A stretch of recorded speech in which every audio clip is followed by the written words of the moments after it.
Olá pessoal, tudo bem, gente? Vamos lá para o nosso resumão número 5, né? É o penúltimo resumão da primeira etapa. E hoje nós vamos falar sobre a malária, né? Eu vou tentar resumir bastante, como eu fiz para as outras aulas, tá? Dar uma resumida boa aí. E o nosso tema é esse tema aí, gravíssimo problema de saúde pública mundial, inclusive nos dias atuais, que é a malária, tá? A malária, gente, é uma doença terrível. Daqui a pouco eu vou mostrar alguns dados para vocês vão ver o tanto que ela é terrível, tá? Mas uma curiosidade aqui, a malária, ela tem vários nomes populares, e nome popular é muito regional, né? Dependendo de cada região, de cada estado, de cada cidade, ou até dentro de uma mesma cidade, as pessoas dão nomes populares para a malária, né? Então ela pode ser chamada de maleita, paludismo, impaludismo, cesão, tremedeira, tudo isso aqui é nome popular para a mesma doença que é a malária, ok? Não, esse aqui não, esse aqui vocês pulam. Bom, a malária é uma típica doença tropical, tá? Tropical e subtropical do planeta. Então a distribuição da malária no mundo é uma distribuição tipicamente de países tropicais e subtropicais aqui, ó. Onde é que vocês estão vendo de vermelho, de roxo aí? África, Ásia, ilhas da Oceania aqui também, América do Sul, América Central. Uma doença tipicamente tropical, tá? Isso, mais uma vez, tem a ver com condições socioeconômicas e tem a ver com condições climáticas também, porque também é uma doença transmitida por vetor, tá? Por um inseto que nós vamos falar dele daqui a pouquinho, beleza? Mas como eu disse no início aqui, é uma doença terrível, tá? Eu trouxe aqui algumas estimativas da Organização Mundial de Saúde de 2015, né? 4, 5 anos atrás. Uma doença que ocorre em 95 países e territórios do planeta. 3,2 bilhões de pessoas vivem em área de risco de transmissão de malária, quase metade da população mundial, né? Ocorreram 214 milhões de casos de malária nesse ano, sendo que a grande maioria no continente africano. E neste ano ela matou 438 mil pessoas, a grande maioria também no continente africano, e a grande maioria sendo crianças menores de 5 anos de idade, tá? Ô, gente, depois de curiosidade, vocês pegam esse número de mortes aqui e divide pela quantidade de dias do ano, para ter uma ideia de quantas pessoas ela matou por dia só nesse ano.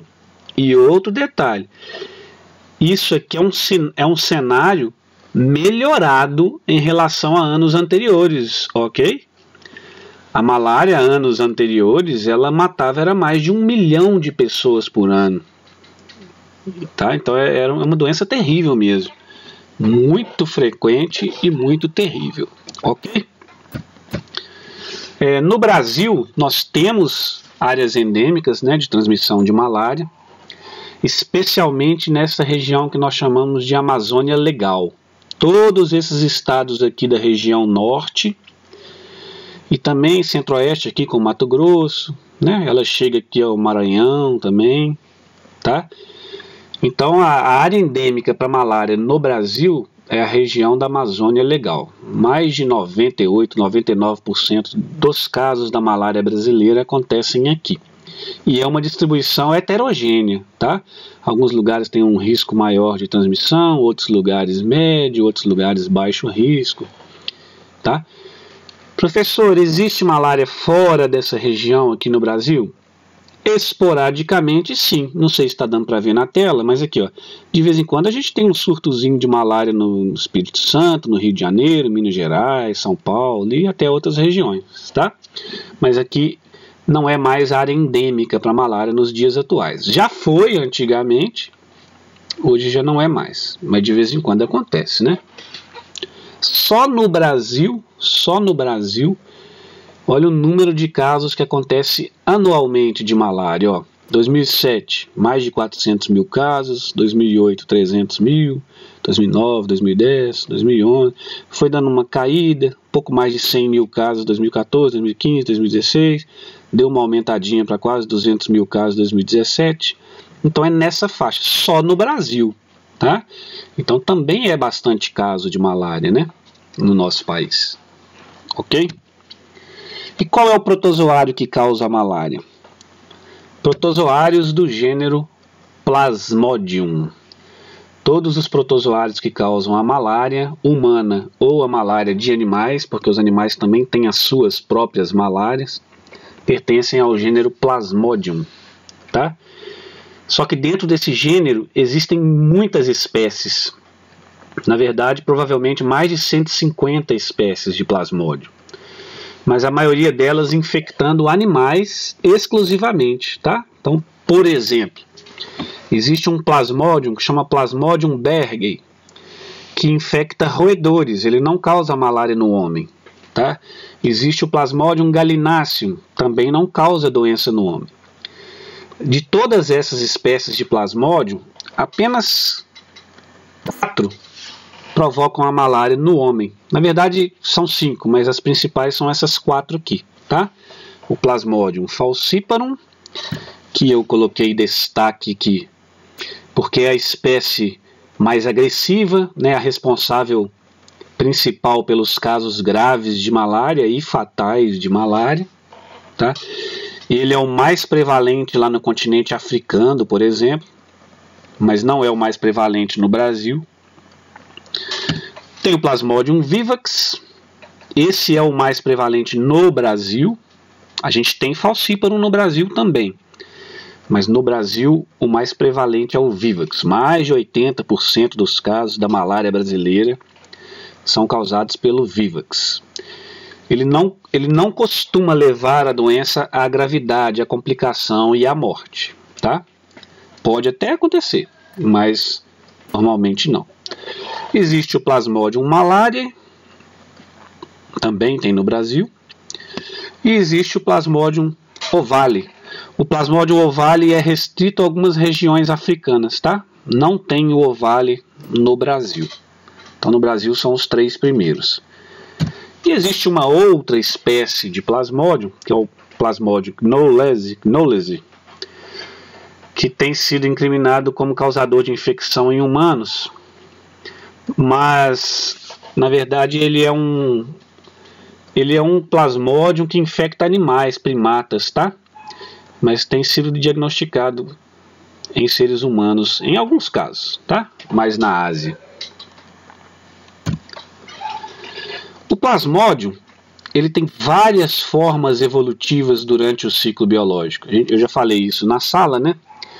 Mas as formas que ele assume durante o ciclo e o próprio ciclo desse protozoário é muito mais complexo do que o da leishmania, do que o do trypanosoma, por exemplo, tá? Eu já expliquei isso, mas daqui a pouco eu vou dar uma recapitulada nesse ciclo, tá, gente? Não vou falar ele detalhado e completão, não, né? Vai ser bem resumido, mas para dar uma relembrada aí, tá? Quem é o vetor? Quem transmite a malária, né? Os transmissores da malária são mosquitos do gênero Anopheles, que nós chamamos popularmente de mosquito prego, né? É um pernilongo, tá, gente? Uma muriçoca, um carapanã, né? E aqui eu estou mostrando várias espécies de Anopheles que existem pelo planeta. No Brasil nós temos várias espécies de Anopheles que transmitem a malária, mas para não virar uma decoreba de nome de espécie de Anopheles aqui, eu vou chamar a atenção para uma. Olha o mosquito prego, olha que bonitão que ele é, ó. Só as fêmeas são hematófagas também, tá? Ele é chamado de mosquito prego porque quando ele pousa, ele mantém essa inclinação em relação à superfície. Quando você olha eles numa parede, assim, parece preguinho mesmo, tá? Vou chamar a atenção, olha a fêmea realizando hematofagia aqui. Pro Anopheles, eu já falei na sala, mas eu vou repetir, o Anopheles darlindi. tá? A principal espécie no Brasil. Tem outras importantes, mas a principal é a Anopheles darlingii, no Brasil, tá? Então o ciclo, depois vocês dão uma revisada nele, tá, gente? No vídeo, dá uma conferida aí. Mas eu vou dar uma recapitulada, vou pegar uma imagem aqui do Google mesmo, tá? Vou até deixar o... Deixa eu ver se tem como abrir aqui. Eu vou usar uma imagem aqui. Cadê?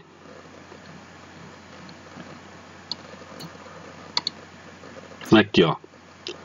Aqui, vou usar essa imagem aqui. Bem resumidão, mais resumido do que na aula, ó. Vamos supor que esse mosquito aqui seja um mosquito Anopheles, fêmea, já infectado com plasmódio. Então é um mosquito transmissor, ele vai transmitir a malária. Então ele vai picar a pele de uma pessoa, procura ali um vaso sanguíneo e inocula, junto com a saliva dele, ele inocula diretamente na corrente sanguínea o plasmódio. Tá? Inocula o plasmódio nessa forma alongadinha aqui, que nós chamamos de esporozoítos. Tá? Os esporozoítos ficam pouco tempo circulando na corrente sanguínea e depois invadem as células do fígado, os hepatócitos. Aqui está mais ou menos representado um hepatócito. Tá? Dentro do hepatócito ele sofre aquela série de transformações que eu expliquei. Né? Primeiro ele vira um trofozoíto, aí ele amadurece, vira um esquizonte, e o esquizonte origina vários merozoítos, e aí a célula hepática se rompe, os merozoítos são liberados e caem na corrente sanguínea. Tá? Entrou como esporozoíto, estão saindo merozoítos. Tá? Na corrente sanguínea, os merozoítos invadem hemácias. E dentro das hemácias realizam as mesmas transformações, trofozoítos, esquizontes e novos merozoítos, que agora vão romper as hemácias e invadir outras hemácias, e vão ficar repetindo esse ciclo sanguíneo aqui. Tá? Num determinado momento, alguns merozoítos invadem hemácias e se diferenciam em gametócitos, né? Param de realizar esse ciclo sanguíneo e se transformam em gametócitos, masculinos ou femininos. Tá? Se um mosquito Anopheles fêmea sadio, né? Aqui já é um outro mosquito que veio picar esta pessoa, se ele sugar o sangue da pessoa com gametócitos, lá dentro do tubo digestivo do mosquito, os gametócitos vão originar gametas. É claro, o gametócito masculino origina gameta masculino, o gametócito feminino origina gameta feminino. Esses gametas se fecundam, formando um zigoto. Esse zigoto começa a se movimentar e passa a ser um oocineto. Esse oocineto se fixa na parede do intestino do inseto e passa a se chamar oocisto, oocisto. E dentro desse oocisto começa a haver a formação de centenas ou até milhares de esporozoítos. Aí esse oocisto se rompe, os esporozoítos migram para as glândulas salivares do mosquito e agora esse mosquito também é transmissor. Tá? Falei de uma maneira bem resumidona, um pouco mais resumida do que eu falei em sala de aula, então dá uma conferida aí, beleza?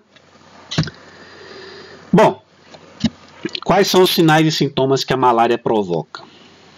Existem casos assintomáticos, especialmente em pessoas que moram na área endêmica e estão sempre recebendo picadas infectantes ali.